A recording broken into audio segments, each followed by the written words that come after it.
What type of imposter are you? Imposter syndrome, though a commonly shared feeling, turns out to be quite a unique experience. Its impact on each individual varies in not only how they feel, but also how they behave and act afterwards. Here are the 5 distinct behaviors that you may pick up as coping strategies to deal with imposter syndrome. Number 1, procrastinator. You are a procrastinator if you have the tendency to put things off or delay them till the very last moment. You can give excuses all you want. I'm not able to find time. I work well under pressure. But the real reason to avoid the very thing you need to do isn't lack of time or your ability to produce great work under a time crunch. It's your fear of doing a bad job, making it evident to yourself and others that you're actually a fraud. At times, we all procrastinate. But if you're dealing with feelings of imposter syndrome, procrastination isn't a one off thing. It's more like a habit. Whenever you find yourself putting things off or delaying them with fear of failure, ask yourself these questions. What is it that I'm trying to avoid? What's my real reason for putting it off? What's the worst that can happen if I give it my best shot? Why do I really care so much about what others think of me that I'm willing to sabotage my own chances of success? What's one small step I can take today?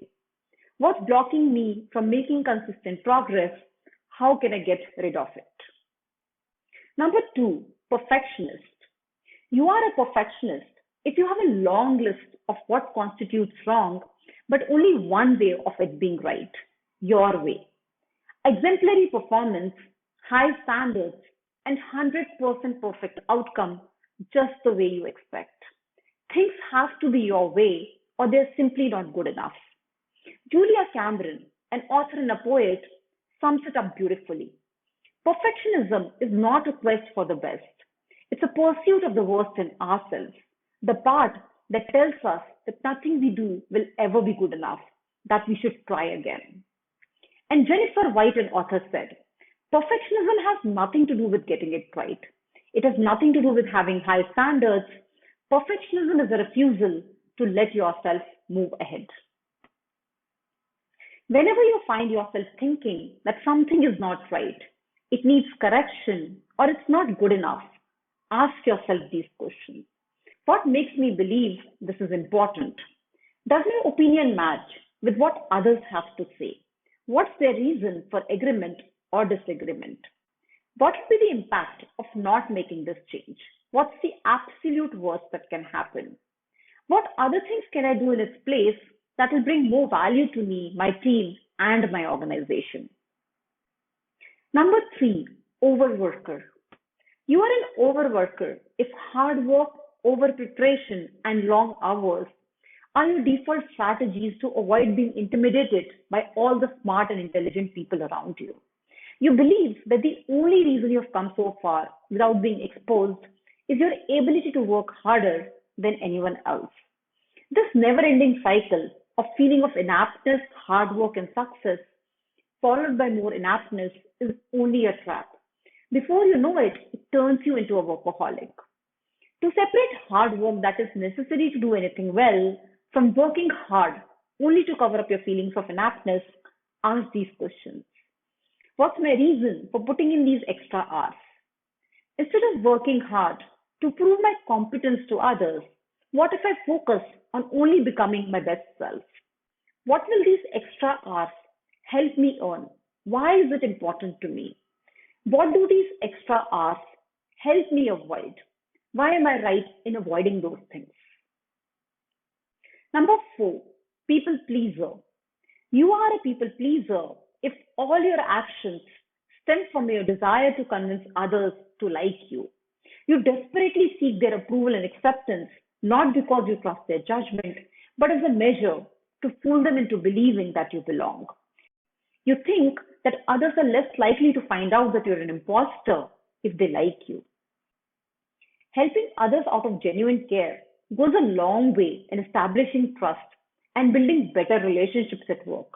But when it stems from the desire to make others think favorably of you, manipulating how they perceive you by doing things that make them happy, seeking constant validation, acceptance, and approval to establish your own sense of self worth.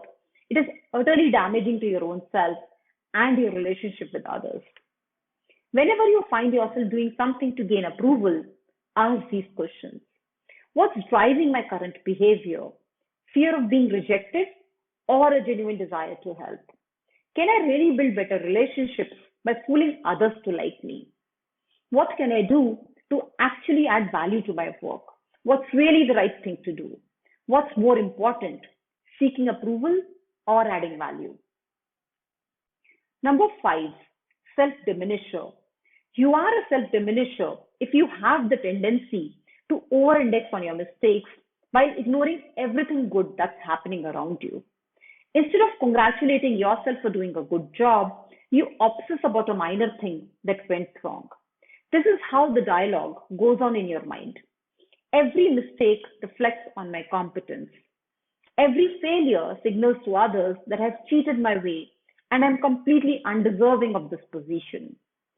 Over-indexing on mistakes and failures and trying to avoid them at all costs makes you give up on opportunities that require you to step outside your comfort zone. You try to play safe, stick to things that you know well, and avoid challenges. Your behavior not only diminishes what you achieve, but also makes you give up on opportunities that you're very well suited to perform, limiting your achievements and success. Whenever you find yourself ruminating about your mistakes or thinking of passing up on a great opportunity, ask these questions. What will staying within my comfort zone help me achieve?